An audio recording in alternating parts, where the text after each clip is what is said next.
زندہ ہونے کا معجزہ عیسیٰ علیہ السلام سے ملا تو آپ کی امت میں سے کوئی اور مردہ زندہ آپ کے وقت میں نہیں کر سکا۔ تو نبی ہوتا ہی وہی ہے جو بالادست علم کا مالک ہو، بڑی قوت کا مالک ہو۔ اب معجزہ اللہ کی قدرت ہے، ٹھیک ہے؟ اور اگر اسی طرح کی کوئی حرکت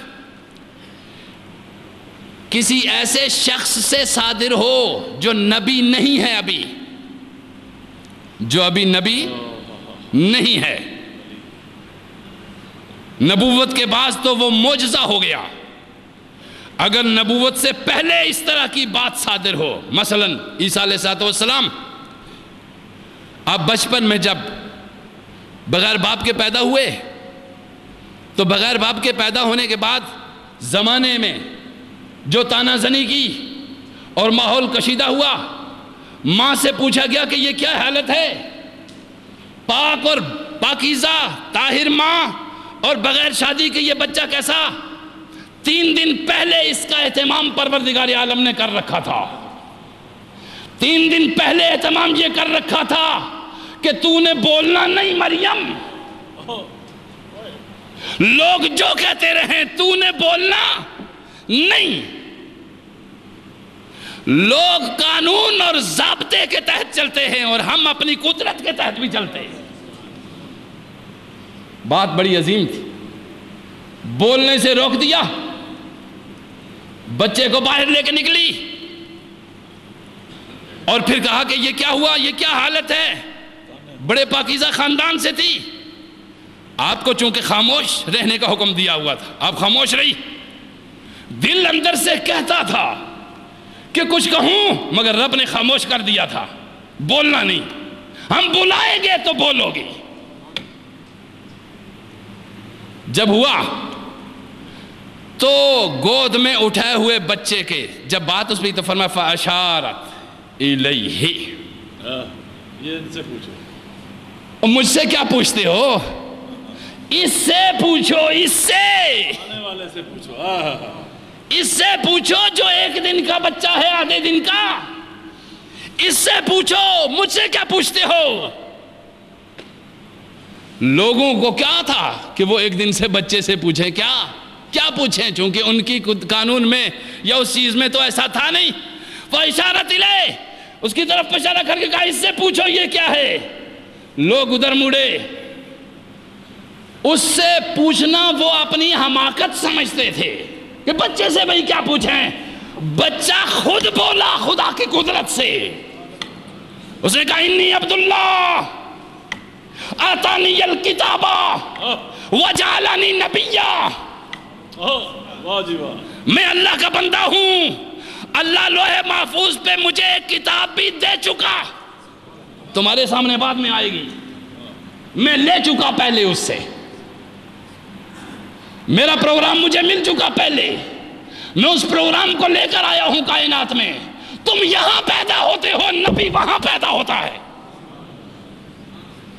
تم یہاں رہ کے زندہ بھی کچھ نہیں جان سکتے، نبی اس کائنات میں جو جان چکا ہوتا ہے وہ اپنا نالج ساتھ لے کے آتا ہے۔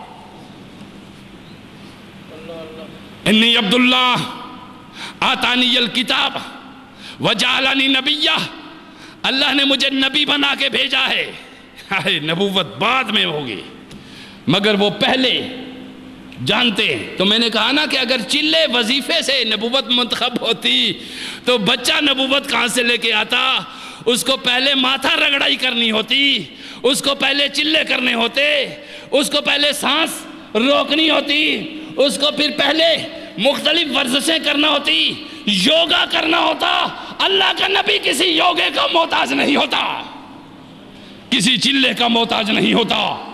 واللہ یجتبی الیہ من یشاء ویہدی الیہ من ینیب، اللہ جس کو خود چاہتا ہے اپنا بنانا اس کو پکڑ کے خود لے آتا ہے، وہ جانا بھی چاہے تو اس کو خود نہیں جانے دیتا۔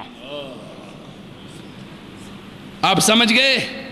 بڑے لفظ ہیں جو میں نے کہہ دیے، اور اگر آپ کی عقل و شعور بڑا ہے تو آپ کے دماغ میں وہ بہت بڑی بات آ گئی ہوگی کہ اللہ جس کو خود اپنا بنانا چاہے اس کو خود اپنے لیے پکڑ کے لے آتا ہے، اور جس کو پروسیس میں ڈالنا چاہے تو اس کو کہتا ہے والذین جاہدوا فینا لنہدینہم سبلنا، آ جا، چلتا چلتا آ جا، راستے کچھ طریقے میں بھیج دوں گا نبیوں کے ذریعے، آ جا، اس طرح سے آ جائے گا اگر کوشش کرتا ہوا چڑھے گا۔ تو معجزہ آپ کو سمجھ میں آ گیا؟ معجزہ نفس کی انتہائی نفیس ترین قوت، نبی اور رسول، معجزہ نبی کی کوئی طاقت نہیں ہوتی، نہ نبی معجزے پہ کوئی اختیار رکھتا ہے، اس لیے اگر انسان کے ہاتھ میں وہ دے دیا جائے تو اس کی ویلیو وہ نہیں ہے جو خود خدا کے ہاتھ میں رہتی ہے، پھر بندے کا اپنا تعلق خدا سے کٹ جائے۔ آپ کو معلوم ہوا اللہ اپنے نبیوں کو ساتھ ساتھ رکھتا ہے اور ان کا دفاع خود کرتا ہے۔ تو معجزہ جو انسانی عقل میں نہ آئے اور عقل کو عاجز کر دے اس کو معجزہ کہتے ہیں، اور وہ ہے کیا؟ اللہ کی قدرت، اور اس قدرت کا اظہار وہ اپنے نبی اور رسول کے ہاتھ سے کرتا ہے۔ کس لیے؟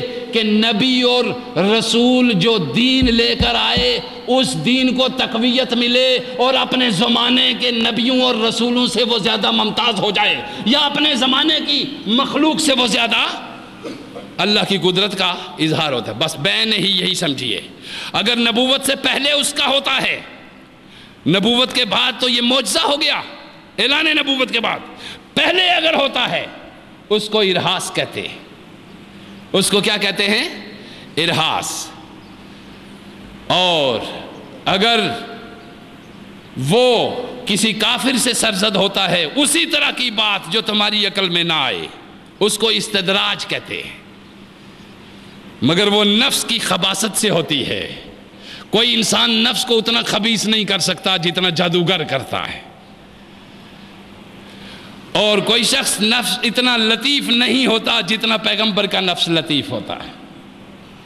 معجزہ نفس ہی کی طاقت ہے، اور اللہ اپنی قدرت کا اظہار کرتا ہے، اور اگر اسی طرح کی طاقت کا اظہار کسی رسول اللہ صلی اللہ علیہ وسلم کے امت میں سے آپ کے کسی امتی سے صادر ہو اور ولی ہو، اس سے جو صادر ہو اس کو کہتے ہیں کرامت۔ اس کو کیا کہتے ہیں؟ کرامت بھی خود ولی نہیں دکھا سکتا، آپ سمجھے میری بات؟ ورنہ یہاں جگہ جگہ ٹھیے لگے ہوتے، کرامتوں کے انبار ہوتے، جیسے ہماری ہر گلی میں کرامتوں کے ڈھیر ہوتے۔ عجب مخلوق ہے یہ پاکستان کی، جب یہ غلوف میں آئے، اندھا ہونے پہ آئے، تو ایک چوک میں بیٹھے ہوئے طوطے والے کو خدائی سارے اختیار دے دیتی ہے۔ جو اس مخلوق پاکستان کی کو الو بنانا چاہے بڑی آسانی سے الو بنا سکتے۔ اس لیے ضروری ہوا کہ اس مقام پہ پہنچ کے آپ لوگ معجزے کو سمجھیے، اور معجزہ ایک وہ قدرت ہے جس کا اظہار رب نبی سے کرتا ہے، اور کرامت وہ قدرت ہے جس کا اظہار رب ولی سے کرتا ہے، اور استدراج وہ شیطانی طاقت ہے جس کا اظہار کافر سے ہوتا ہے، وہ بھی بہت ساری محیر العقول چیزیں کرتا ہے، اور اسی طرح یہ ساری چیزیں آج آپ کے سامنے معجزے کی حقیقت واضح ہوئی، اور اس کے بعد آپ نے اگلے جمعے پہ معجزات نبیوں سے صادر ہوتے ہیں وہ سنائیں گے، اور اللہ تعالیٰ آپ کو سمجھنے کی توفیق عطا فرمائے۔ جلدی ہمیں یہاں پہ 1 گھنٹے کا لیکچر دیتا ہوں احباب پہ، نماز جلد جنہوں نے آپ نے پڑھنی ہو وہ اپنے قریب مساجد میں پڑھ لیا کریں، چونکہ 2 بجے تک ہم یہاں گفتگو کرتے ہیں۔ میں مقصد آپ کو نالج دینا ہے، میں سجدے کرانا بالکل نہیں ہے۔ میں 1 گھنٹے کا لیکچر آپ کو دیتا ہوں، اس دوران جس نے سننا ہے وہ یہاں سنا کرے۔ نماز جس نے پڑھنی ہے، چونکہ دفاتر میں لوگوں کے کام بھی ہوتے ہیں، وہ اپنے قریب پڑھیں اور اپنے دفاتر میں اور اپنی مزدوری کریں، چونکہ اللہ نے اس کا حکم بھی دیا ہوا ہے۔ ہم اپنے ٹائم جو ہے اس کے مطابق میں اپنی گفتگو کرتا ہوں، چونکہ سنانے آپ کو آتا ہوں، اور تو کوئی میرا مقصد نہیں ہے۔ تیز نماز بر وقت پڑھنے والے اپنی قریب مساجد میں پڑھا کریں، اور جو تھوڑی گفتگو سنتے ہیں 5-10 منٹ لیٹ بھی ہو سکتے ہیں تو آپ آ جایا کریں، چونکہ یہاں